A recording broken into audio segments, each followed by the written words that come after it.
नमस्कार दोस्तों, free study 94 YouTube channel पे आपका फिर से स्वागत है। आज का हमारा टॉपिक है बिहार आर्थिक सर्वेक्षण 2024-25 और इस टॉपिक से लगभग आपका 3 से 4 प्रश्न आगामी जो बीपीएससी होने वाला है 71वीं बीपीएससी जो प्रीलिम्स एग्जामिनेशन होने वाले हैं, कब होने वाला है तो आपका 13 सितंबर को डेट, अभी टेंटेटिव डेट तो यही है, ठीक है। अभी तक एडमिट कार्ड जारी नहीं हुआ, इतना जल्दी जारी भी नहीं होगा, ठीक है। तो इस एग्जामिनेशन में लगभग यहाँ से 3 से 4 प्रश्न पूछे जा सकते हैं। तो वीडियो को शुरू से लास्ट तक देखना है। वीडियो अगर पसंद आए तो लाइक जरूर करना है और चैनल पे नए हैं और चैनल को अभी तक सब्सक्राइब नहीं किया दोस्तों तो प्लीज चैनल को जरूर सब्सक्राइब कीजिए। पीडीएफ के लिए आप हमारा टेलीग्राम चैनल जरूर ज्वाइन कीजिएगा, वहां पर ये सारे पीडीएफ अवेलेबल करवाए जा चुके हैं, आप उससे डाउनलोड करके भी पढ़ सकते हैं। ये जो टॉपिक है हमने ऑलरेडी जो है ना स्पीडी का भी करवा रखा है, बिहार आर्थिक सर्वेक्षण 2024-25। सीएमई का जो है ना R&D काफी अच्छा होता है, ठीक है। तो इसलिए जो है ना कि मैं बार बार प्रत्येक एग्जामिनेशन में मेरा फेवरेट ये बुक रहा है, ठीक है। और इससे लगभग सारे प्रश्न जो है ना आपके करंट इश्यूज का या फिर आपका इकोनॉमिक सर्वे, इकोनॉमिक बजट का जो भी चीजें रहता है ना, संभवतः सारी चीजें इसमें समाहित करके वो दे देते हैं। तो कहने का मतलब यह है कि आपको एक ऑथेंटिक बुक से हम सारी चीजों को पूरी सीरीज कंप्लीट करेंगे, जिसमें आपको बिहार के करंट इश्यूज से रिलेटेड आपके कुछ एक्स्ट्रा कुछ नहीं करना पड़ेगा आपको, ठीक है। तो बिना किसी देर का हम अपने टॉपिक को स्टार्ट करते हैं। तो दोस्तों हम बात कर रहे हैं बिहार आर्थिक सर्वेक्षण 2024-25 का, और इसका अगर हम बात करें तो ये जो है ना आर्थिक सर्वेक्षण जो है ये 19वां आर्थिक सर्वेक्षण जो है ना ये इस बार पेश किया गया था। किनके द्वारा पेश किया गया तो ये बिहार के वित्त मंत्री हैं सम्राट चौधरी हैं, ठीक है ना। और ये कब पेश किया गया बताइए, तो ये पेश किया गया 28 फरवरी को, ठीक है ना, 28 फरवरी 2025 को याद रखना है। इसमें जो है ना टोटल कुल कितने अध्याय शामिल है, 14 अध्याय शामिल है। और इसमें जो मुख्य फोकस है वो आर्थिक विकास पर है, विकास दर पर है, राजस्व और व्यय प्रबंधन पर है, ठीक है। कहा जाता है कि आर्थिक समृद्धि या आर्थिक विकास दर स्थिर मूल पर बताया जा रहा है। तो 2023-24 में अगर हम बात करें स्थिर मूल पर तो क्या है, त्वरित अनुमान जो है कितना है 9.2%, ठीक है ना। तेलंगाना के बाद देश में सर्वाधिक है। तो ये एक आपके लिए इंपॉर्टेंट फैक्ट यहां से बन जाएगा, ठीक है, कि 2023-24 में त्वरित अनुमान के आधार पर जो है ना बिहार का आर्थिक विकास जो है ना स्थिर मूल पर कितना है, तो ये है आपका 9.2%। अगर बात करें 2022-23 का अनंतिम जो है ना अनुमान कितना लगाया गया तो ये है 9.8%। ये भी आपको ध्यान रखना है। अब हम बात कर लेते हैं यहाँ पे कि राज्य सकल घरेलू उत्पाद GSDP 2023-24 की बात किया जा रहा है तो वर्तमान मूल्य पर कितना है, ठीक है। तो ये है आपका 8,54,429 करोड़ रुपया और वृद्धि दर कितना है 14.5%। तो ये सारे फैक्ट आपके लिए इंपॉर्टेंट है। कहा जाता है स्थिर मूल्य पर, ये वर्तमान मूल्य पे हमने देख लिया। यहाँ पर आप देखेंगे कि स्थिर मूल्य पे क्या है, स्थिर मूल्य पे बात कर रहे हैं तो आधार वर्ष क्या है स्थिर मूल्य का, देखिए स्थिर मूल्य का आधार वर्ष 2011-12 है। तो ये भी आपको ध्यान रखना है कि आधार वर्ष बेस ईयर क्या है, ठीक है। अब देखिए अब इसमें रखा गया है कितना स्थिर मूल्य पर जो है GSDP कितना है, तो ये देखिए आपका 4,64,540 करोड़ रुपया और इसमें वृद्धि दर कितना है 9.2%, ठीक है।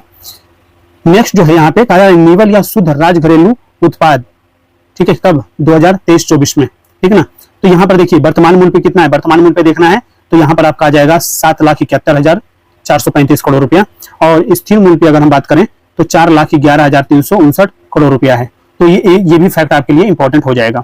कल स्थिर पूंजी निर्माण की हम बात करें 2023-24 में तो ये देखिए वर्तमान मूल्य पे कितना है, तो वर्तमान मूल्य पे याद रखना है कितना है तो 38,986 करोड़ रुपया और GSDP का कुल कितना परसेंट है तो देखिए 4.6%, ठीक है। देखिए यहाँ पर कहा जा रहा है कि प्रति व्यक्ति सकल राज्य घरेलू उत्पाद 2023-24 में वर्तमान मूल्य पे पूछा जा रहा है, वर्तमान मूल्य पे कितना है तो आप याद रखना है आपको कितना 66,828 रुपया, ठीक है। वृद्धि दर कितना है 12.8% का और स्थिर मूल्य पे अगर हम बात करें स्थिर मूल्य पर जो है प्रति व्यक्ति सकल राज्य घरेलू उत्पाद तो ये हो जाएगा 36,333 रुपया, 36,333 रुपया और ये हो जाएगा इसमें वृद्धि दर कितना है तो 7.6%, ठीक है। तो ये जो फैक्ट है ना यहाँ से प्रीवियस ईयर में क्वेश्चन बना हुआ है दोस्तों, ठीक है। तो ये प्रश्न आपके लिए यहाँ फिर से बन सकता है, तो इसको आपको याद रखना है। आगे हम अगर बात करें कि प्रति व्यक्ति निवल या शुद्ध राज्य घरेलू उत्पाद कितना है वर्तमान मूल्य पर देखना है तो ये है 60,337 रुपया और स्थिर मूल्य 2023-24 की अगर हम बात करें तो ये है आपका 32,174। सर्वाधिक कहाँ का है, कर्नाटक का, देश में प्रथम, ठीक है ना। और वृद्धि दर की बात करें तो 7.6% याद रखना है, ठीक है। राजकोषीय घाटा की अगर हम बात करें दोस्तों तो राजकोषीय घाटा देखिए सकल राजकोषीय घाटा 2023-24 की अगर मैं बात करूं तो 23-24 में कितना है तो 4.2% यानी 35,660 करोड़ रुपया, ठीक है। 2024-25 की बात करूं तो आपका 3% 29,095 करोड़ रुपया ठीक है, तो ये सकल राजकोषीय घाटा है। राजस्व घाटा की बात किया जाए तो राजस्व घाटा क्या है 2023-24 में माइनस 0.3%, और अगर हम बात करें रुपया में तो माइनस 2,833 करोड़ रुपया है। और 2023-24 में 24-25 में अगर हम बात करें 2024-25 की बात करें तो ये है आपका माइनस 0.1%, और अगर हम रुपया में बात करें तो माइनस 1,121 करोड़ रुपया है। ठीक है, तो ये राजस्व घाटा है, इतने का घाटा हो रहा है। ठीक है ना, प्राथमिक घाटा की बात किया जा रहा है तो 2023-24 में कितना रहा ये भी आपको पता होना चाहिए। ठीक है, 2.1%, और 2023-24-25 में कितना है तो ये 0.9%। ठीक है, मुद्रास्फीति दर, महंगाई दर की बात करें सितंबर 2023 से सितंबर 2024 की, तो ग्रामीण स्तर पर जो है ना मुद्रास्फीति दर जो रहा ये रहा 7.6%, शहरी में अगर हम बात करें तो 7.1%, और संयुक्त बात करें तो 7.5%। ठीक है, तो आपको ये आपके डेटा इंपॉर्टेंट है, यहाँ पे भी आप इसको याद कर लेना है आपको। ठीक है, आगे हम बढ़ते हैं। कहा जाता है सकल राज्यगत मूल्यवर्धन और रोजगार में क्षेत्रवार हिस्सा 2023-24 की बात कर रहा है स्थिर मूल्य पे। ठीक है, अब देखिए प्राथमिक स्तर, द्वितीयक स्तर और तृतीयक स्तर। अब प्राथमिक स्तर की बात करें तो 19.9% सर्वाधिक योगदान फसल। ठीक है, सर्वाधिक योगदान किसका है, फसल का है प्राथमिक सेक्टर में। ठीक है, इसमें देखिए कितना है तो 9.9% का हिस्सेदारी है। ठीक है, रोजगार में हिस्सा कितना है इसका तो 54.2%, द्वितीय की बात करें तो 21.5%, और सर्वाधिक योगदान किसका है, निर्माण का है जिसका 11.3% है, और रोजगार में जो हिस्सा है वो 23.6% का है। तृतीय क्षेत्र की बात करें तो जो है देखिए इसका कितना है तो 58.6%, सर्वाधिक योगदान जो है ना व्यापार व मरम्मत सेवा का है 14.8%, और रोजगार में हिस्सा जो है वो 22.2% का है। तो ये जो डेटा है ये भी आपसे पीवाईक्यू में इस तरीके से क्वेश्चन पूछा हुआ है। ठीक है ना, योगदान को लेकर के, तो ये फैक्ट भी आपके लिए इंपॉर्टेंट है। ठीक है, आगे हम बढ़ते हैं। आगे कहा जा रहा है यहाँ पे स्थिर मूल्य पर सकल राज्यगत मूल्यवर्धन और सकल राज्य घरेलू उत्पाद की क्षेत्रवार जो है प्रतिशत वृद्धि दरें क्या है। तो देखिए 2022-23 में अंतिम अगर हम बात करें तो प्राथमिक सेक्टर का कितना था 6.6, द्वितीयक सेक्टर की बात करें तो 10.6, तृतीयक क्षेत्र की बात करें तो 11.9, मूल्यवर्धन की बात करें तो 10.5, घरेलू उत्पाद की बात करें तो 9.8। ठीक है, अगर हम बात करें 2023-24 त्वरित की बात करें तो ये प्राथमिक सेक्टर 5.7, द्वितीयक 8.2, तृतीयक 10.8, मूल्यवर्धन 9.2, घरेलू उत्पाद 9.2। तो ये भी आपको ध्यान रखना है। आगे बढ़ते हैं। कहा जाता है कि सर्वाधिक प्रति व्यक्ति आय 2022-23, ठीक है, तो सबसे ज्यादा कहां पे है, पटना में, कितना 1,21,396 रुपया। ठीक है ना, 1,21,396 रुपया। दूसरे नंबर पे बेगूसराय है और तीसरे नंबर पे मुंगेर है। क्रम आपको याद रखना है। ठीक है ना, क्रम आपको याद रखना है। न्यूनतम प्रति व्यक्ति आय 2022-23 की अगर हम बात करें तो सबसे कम जो है ना आय है शिवहर का, कितना 19,561 रुपया, फिर सीतामढ़ी का, फिर अररिया का। ठीक है, तो ये फैक्ट भी आपके लिए इंपॉर्टेंट है। पीवाईक्यू का प्रश्न देखेंगे तो यहाँ से आपको प्रश्न देखने को मिल जाएगा। फसल सघनता की बात करें तो फसल सघनता 2022-23 की बात करें दोस्तों तो ये है आपका 1.42, सर्वाधिक कहाँ पे है, सुपौल में 1.82।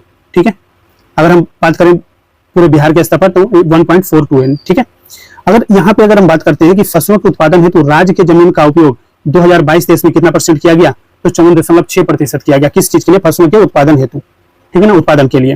निवल या शुद्ध बुआई क्षेत्र 2022-23 में तो कितना है तो 5112.8 हजार हेक्टेयर, यानी 5112.8 हजार हेक्टेयर है। ठीक है ना, सकल बुआई क्षेत्र कितना है तो ये है आपका 7268.2 हजार हेक्टेयर।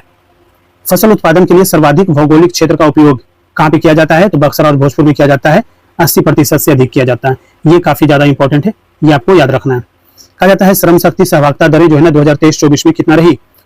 ग्रामीण स्तर पर अगर हम बात करें तो देखिए ये है 55%, ग्रामीण में जो है ना 56% हो जाता है, शहरी में 46.3%, और पुरुष की बात करें तो 78.5%, महिला की बात करें तो 32%। यानी श्रम शक्ति सहभागिता दरें 2023-24 में कुल कितना है 55%। जनसंख्या अनुपात 2023-24 कितना है तो 53.2% है, जिसमें पुरुष की जो है संख्या है, जनसंख्या जो है वो है 75.3%, और महिला की जो है ये 31.5% है।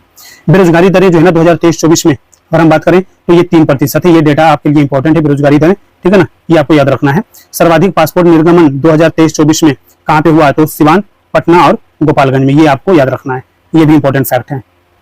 ठीक है, सड़क नेटवर्क 2024 सितंबर तक जो है ना कहा जाता है कि जहां पर नेशनल हाईवे वो है आपका 6130 किलोमीटर सर्वाधिक कहाँ पे, पटना में है। न्यूनतम कहाँ पे है, शिवहर में है।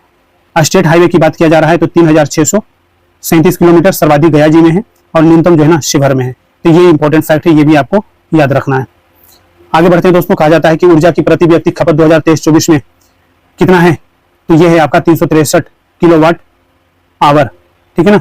और जमकालीन जीवन संभाव्यता 2016 से 2020 की बात करें तो 69.5 वर्ष, ठीक है।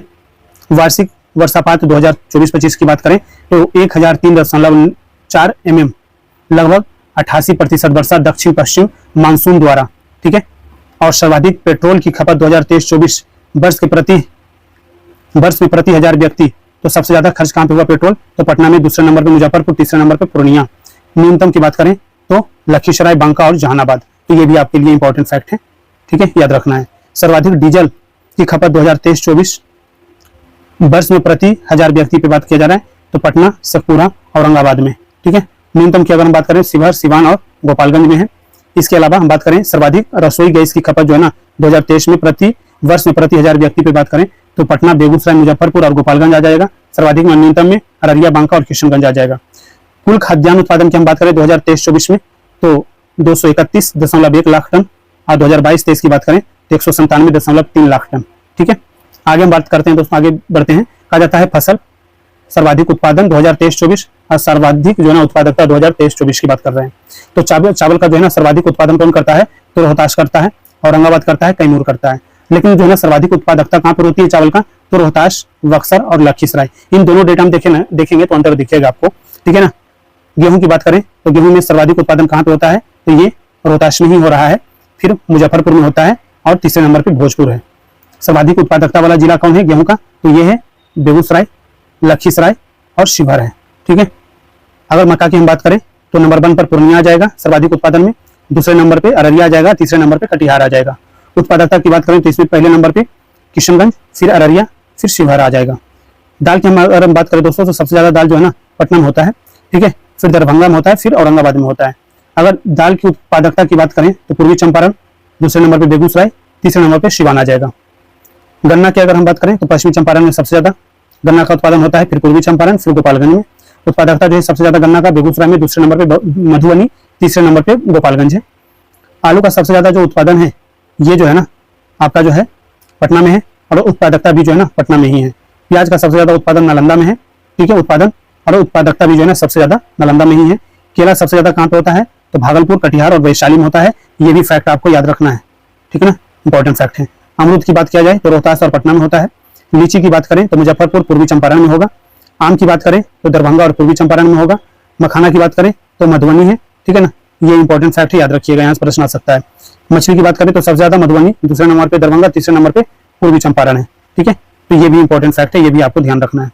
तो इस तरीके से दोस्तों हमने जो आर्थिक सर्वेक्षण जो है बिहार का 2024-25 का उस पर हमने बात कर लिया है और इसमें कुछ ऐसे जो फैक्ट दिए हुए हैं जहां से आगामी बीपीएससी एग्जामिनेशन में प्रश्न देखने को मिल सकता है, इसीलिए ये टॉपिक सारे जो है ना डिस्कस करना बहुत जरूरी हो जाता है, ठीक है।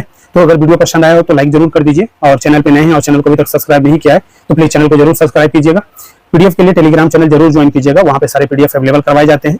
Thank you so much.